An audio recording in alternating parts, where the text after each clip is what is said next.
65 Days of Horsemanship, day 168. So, quite a nice day today, I think.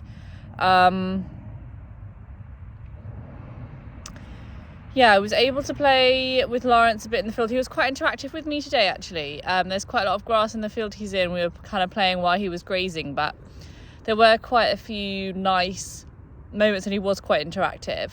I definitely think the patient approach from a distance is the best approach, where I'm sort of starting at a long distance, waiting for that first focus change indication for flow, and then sort of playing around with being in flow, and sort of trying to feel through coming closer as he draws me in, because today again he kind of ended up drawing me to him, which was really super lovely, and walking towards me to sort of catch me, which was really nice.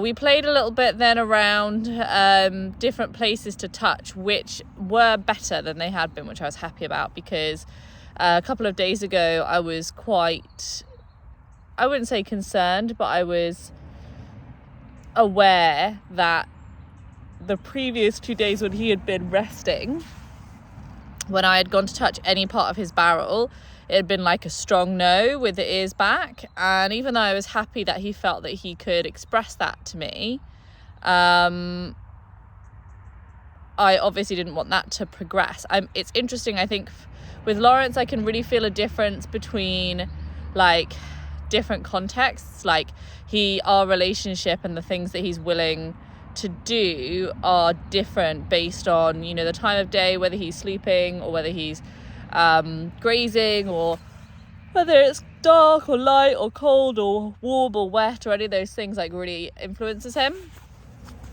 And so it was nice to feel that there was some willingness for me to touch him. I ended up stroking him instead of like just holding my hand there, because if I would hold my hand there I definitely could feel the tension rising. Sometimes his skin would twitch, but if I would stroke then that was okay, and then I could stroke until a better feeling, which was good. I wouldn't say I know if I am sure that a better feeling will come faster if I'm stroking than if I'm not. Probably yes, when I consider that when he's grazing focus changes do happen less often. So that's quite a good thing. And we had a really nice one at the chest, which is cool because Elsa was talking about that being one of the first yields that you want to teach. So that was really cool. Yeah, and then I definitely messed up with the hocks today. Had some bad timing, or overestimated with his left hock how far he can stretch. I'm not sure if that's because the right leg is weak, and so the left leg he just feels like he can't stand on the right one for as long, or he can't balance on his right leg as well for me to bring it all the way up. But I definitely made the mistake of doing too much lifting that leg and then having him go into flight when I would try to touch it. So I just kind of played a little bit with that, with like just proving to him, like coming back a few times to it and then moving my hand away before he went into flight, just to kind of show him that I understand that I don't want to stay there too long. So yeah, and I think that was good. I think I need to just slow down and not be impatient with that game, definitely.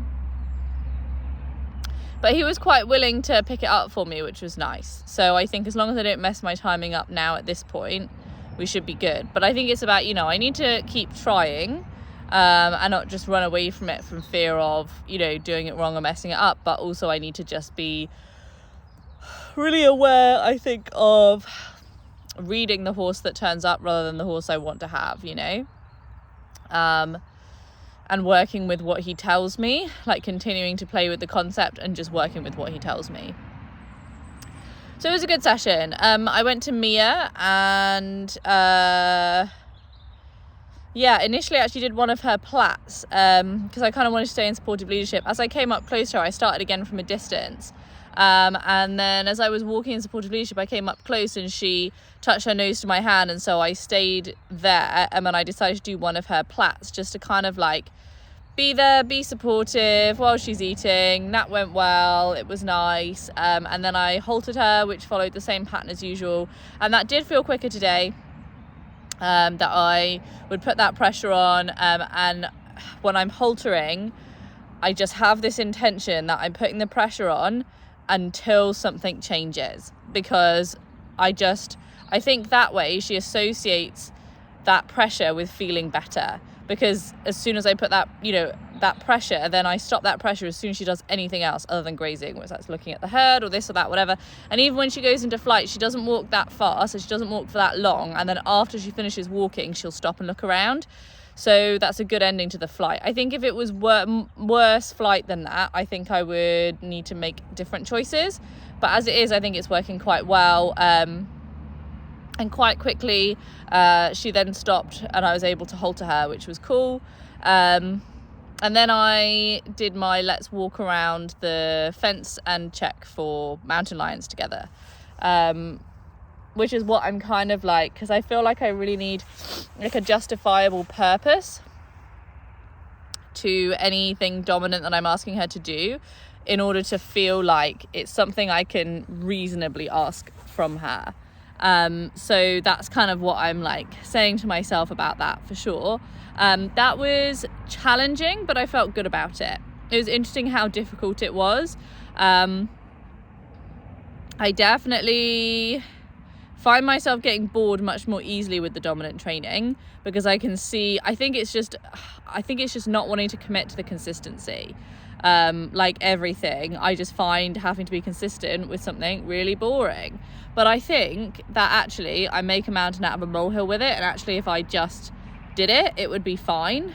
And actually I would find it's way less difficult than I think it's going to be, and way more rewarding. I think maybe because I don't feel like I need that much consistency in my life, and so I find it really difficult. And a lot of the time with the dominant training, I feel like I know that what I'm doing will work. I just need to do it more times than I want to do it. And I think that's the same potentially with the freedom-based training, but because it doesn't feel so much like making the horse do things, I have more patience for the time that it takes. But I think it's really important to be competent at all levels of the leadership spectrum. I can choose the ones that I enjoy more, but it is really important to be competent in all of them.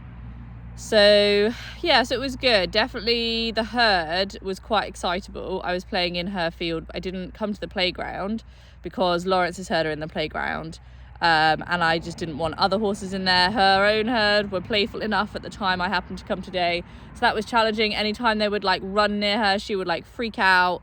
And I just was like really patient and just really like just clear, and tried to be as clear as I could in my guidance with the rope, and just putting her back where I needed her to be so we could continue walking, and just being really confident and clear in that, and not allowing myself to be pushed by her or to change the pattern or anything like that. And then as I came down to the bottom, I started a little bit on the circle, just a bit of hill therapy, and it really felt like she needed some time to process.